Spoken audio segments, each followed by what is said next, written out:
The bubonic plague started in Central Asia, and it was at least in part spread by the Mongols, partially on purpose as they were known to practice biological warfare in certain instances, but mostly through trade. And it spread along these trade routes throughout Afro-Eurasia. It was carried to the eastern Mediterranean, where it spread across the Mediterranean, eventually to Europe. And as it spread, it wiped out huge populations, especially in China and Europe, but really everywhere it spread. But in Europe, for example, it wiped out between a fourth and a third of their population, similar results in China as well. And this led to some devastating effects, especially when you look at the effects on the population and the economy. Because as the population declined, that led to labor shortages, and this really led to some huge changes when it came to their labor systems. For example, in Europe, serfs are now able to demand wages for their labor, and so it's going to break up the whole serf system, the whole manorial system, and similar effects in China as well. And it also impacted the Mongols, and so it led to a decline in Mongol population already. And the Mongols were already kind of at a disadvantage when it came to population because they had fewer people trying to rule these large civilizations. And so, with the Mongols weakened, this kind of opened a door for recovery in China. And the Ming Dynasty will eventually bring an end to Mongol rule in China. So the Ming Dynasty was started by Hong Wu.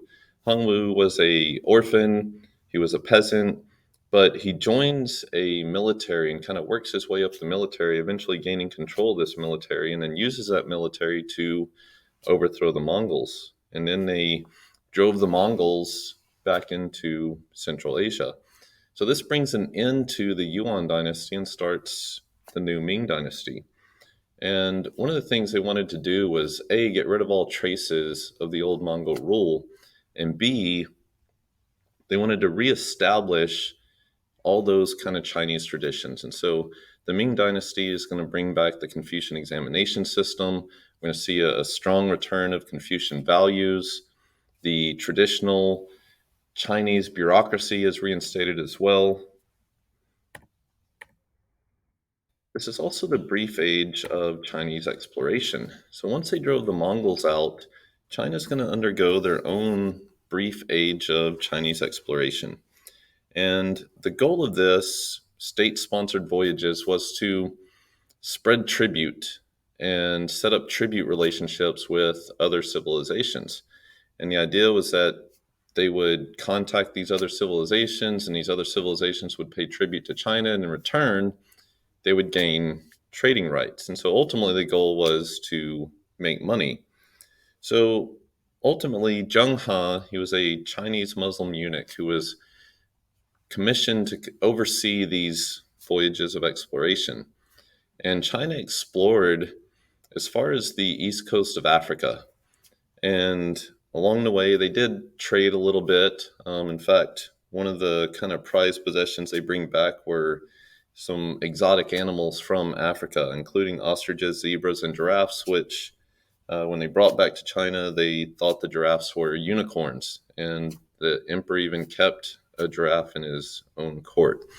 But ultimately, these voyages would be brought to an end for several reasons. A, the scholar gentry opposed these voyages because they saw it as a weakness, because China felt that everything they needed they already had. And so if they were out exploring these other places, well, that must mean that they were lacking something. And so they saw these voyages as kind of a sign of weakness.